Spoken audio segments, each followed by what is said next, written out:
All right, so on today's video, we're gonna do something a little bit different. I'm just gonna answer the top 8 questions that everybody has asked Google about roofing. So this is something that definitely could apply to you. If these are gonna be some pretty general questions, so let's get right into it. How much will a new roof cost? This is going to vary significantly depending on the roofing type material. I'll actually put a link up here to a video to where you can actually help tell roofs apart, and then also a general idea of how much roofs do cost. But the biggest factor is definitely going to be the size of the home, the material that you want to put up there versus asphalt shingles versus metal roofing versus tile, maybe metal panels, and then ultimately who the company that you choose to work with as well. Because a lot of companies have a lot of different structures versus pay versus overhead. Just to give you a quick summary, overhead is just how much a company needs to generally run. A bigger company, they may have more buying power with the manufacturer, but they definitely have more costs associated with billboards, ads, wrap trucks, all those things. Of course, you're going to have a little bit more protection with a bigger company because the odds of them sticking around are a little bit better. But definitely when it comes to retail, collect a few quotes. I recommend everybody collect 3 quotes from different companies. That way you can do some apples to apples comparisons, because there's just too much of a variety of how much a roof can cost and why. Generally, even if you Google this question, there's too many factors that may leave you disappointed as far as price conditioning and looking something up on Google. So definitely something to keep in mind. But again, I'll throw a video up that way you can get a better idea of why and how that everybody's kind of putting these prices together. Number 2, how long should my roof last? So when I talk about this, I'm certainly going to be talking about Georgia because that's where I live. It is very hot here. It is very humid here. So the idea of a 30-year asphalt shingle just really doesn't happen for your average asphalt architectural style shingle. Yes, it is named a 30-year shingle, but 20 to 25 years is a fantastic life for a asphalt shingle in Georgia, in my opinion. And usually the only ones making it to even close to that 25-year mark are usually shaded under trees from a distance and not just getting that full blast of a sun. Truthfully, most of the roofs we end up replacing are usually between 15 and 20 years. If you do have a 3-tab shingle, which is a little bit different, those are usually only going to get you 12 to 15 years because the wind rating on those are not great, and they get substantially harder to repair as they get into the last half of their lifespan. So if you do have more of a designer shingle, something that's a little bit different, you're unsure about, those are actually much thicker. You can definitely get a longer lifespan. But as far as your average asphalt shingle architectural style, which is what most people do have in Georgia, 20 to 25 years is a fantastic lifespan. Number 3, do I need a new roof or do I just need repairs? This is going to be answered by getting an inspection, because the only way you can truly know is if you have an honest contractor and he's going to document everything. And if somebody's getting up and down in 15 minutes, they are not doing a good job. I can promise you. A great inspection includes checking in the attic. There's a couple other components that somebody definitely needs to be aware of if the full replacement is required. But there's a lot of factors that kind of play into if a full replacement needs to be done. Obviously, age is a big one, but sometimes I get on roofs that are only 10 years old where there's a lot of installation errors, and to just partial here, here, here, and here, it may make more sense to go ahead and do a full replacement. So whenever you have a leak, don't be shy, even if the roof is newer. Getting somebody out there to look at the roof in its entirety and what needs to go on is going to be the ultimate way to decide if you need just a repair. Something to throw in there too is the 25% rule. So if you need to replace more than 25% of your roof, it makes a lot more sense to just go ahead in the long run to get that whole roof replaced. Now, if you're not going to live there for a long time and you don't want it to be a big investment, I can partially see that argument as well. And if the roof is just much older, a lot of times repairing it is just not an option anymore. Next, are you licensed and insured? This is something I bring up to almost every homeowner because by a show of hands, who thinks you need to be licensed in Georgia? Do you need to be licensed? One would assume, but you actually don't in Georgia. It's a little bit more of the wild, wild west out here. In fact, only certain cities and counties that you pull a permit to do a roof replacement because it's not something that's actually structural to the home, even though it's very critical in my point in keeping the water out of your home. It is not something that's structural. As a funny thing I say that there's 3 stages in the roof's life, which is it's brand new, it's 10 years old, or it needs to be replaced. And that's how most homeowners in Georgia approach their roof, because they just don't know how old it is, because without pulling permits, There's no stamp 100% date. There's ways I can get pretty close and tell. And obviously I've been looking at roofs for the last 5 years. So there's a lot of things I can tell just by the age, condition of about how old it is. But most people don't know without pulling a permit to have a stamp date.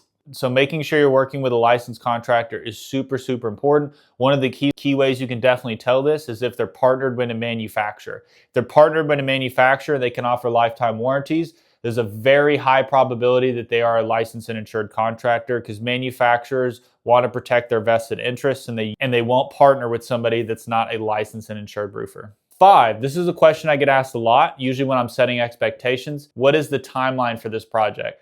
So as far as scheduling out, this is just going to depend on how busy the roofing company is. Usually in the winter months, it's a little bit slower for most people. Making sure the day is definitely warm enough to be able to install a new roof is very important. But as far as most timelines go, most roofs can be done within a day if you have a very good, efficient crew. It's very rare that we have roofs that go 2 days. Usually the only reason for that is that it's just a very big roof. We measure roofs in squares. 1 square is 100 square feet. Guess it just makes the math a little bit easier for everybody. But most homes that are over 70 squares, so about 7,000 square feet, that's usually going to bleed into a second day, even with a crew of 10 to 12 guys. Number 6, what kind of warranties do you offer? This is going to vary greatly depending on the company that you're working with. The 2 big things you need to know are manufacturer warranties and workmanship warranties.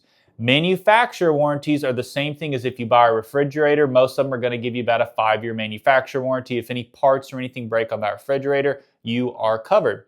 That's what a manufacturer warranty does for a shingle or a metal or a tile, wood shake. That's what those products manufacturer warranties. If there's an actual defect with the product, that's when that warranty would come into play. And those range greatly, anywhere from 20 years to a lifetime warranty on the product. Workmanship warranty is really only guaranteed by the contractor. There's a few exceptions. Some manufacturers offer an extended workmanship warranty, but for the most part, this is solely going to be on the roofing contractor and whether they're going to be around in 10 years or not. So the workmanship is anything installation related. So if we put a pipe boot on upside down, we put a shingle on backwards, we try never to do this, but if it does leak, you would call us and we'd come and fix it for free. Standard workmanship warranties from what I've seen across most companies is going to be about 5 years. Some will offer a 10 or a 15 or a 12.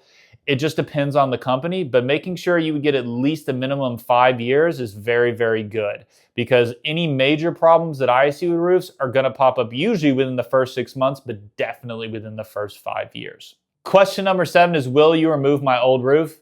In short, 100%. You technically can do roof overs in Georgia. I do see it from time to time, but I made another video about that because I am all against it. There's very few instances where you can even do it, and most of the time it is a bad idea.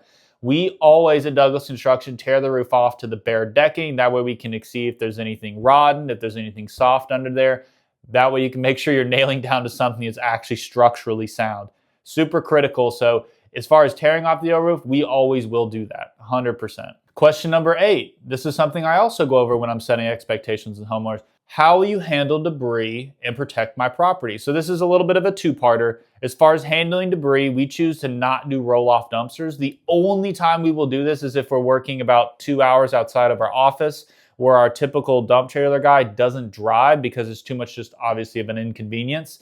That's the only time we use roll-off dumpsters. What we typically do on most homes is we do a pull behind that sits on wheels. Just know it's usually picked up the following day after the build, and it's not really ever an issue. Keep in mind, if you do have a brand new driveway, will there be some tire marks? Absolutely. It's kind of unavoidable. It's rubber. It's a lot of weight. That will happen. But most roofing companies are going to haul off the product in and of itself. It's going to be included in the price. And usually the dumpster shows up the day before and is typically picked up the day of or the day after. Usually the day after, because most roofing projects, while they do take a day, are going to take that entire day. And you can be scrambling and it can be a scheduling issue to try and rush and get that dumpster out the same day. As far as protecting the property, there is a couple ways you can do this. The main way everybody should is go ahead and lay out tarps, protect all the shrubs. I always go over with homeowners making sure that they take anything that can be damaged from falling shingles at least 20 feet away from the home. So your planters, grills, anything you really care about. And then we're going to tarp not only the shrubs, but anything that needs to be protected on top of that. So decking, if you have a pool, we always stretch a big tarp across that, making sure we're not damaging liners, anything along those lines. There's also a product called the catch-all system, which is very popular in our industry. We use this on certain applications against white homes. If the landscaping was just recently redone and we need to be above and beyond careful to make sure we're not damaging anything. This is just a system of poles and nets that's just going to be leaned up against the house. I'll put a picture up the way you know what I'm talking about, but it's going to just do an extra job of protecting the home from any falling debris. So setting those different standards with your homeowners can be very, very critical, and just making sure that while you're doing a great job and adding beauty to the home, you're not damaging a bunch of extra things in the process. And I may note, if you do have any other questions you want answered, please drop it in the comments. I'd be super happy to make a video about that as well. Thanks for watching, guys.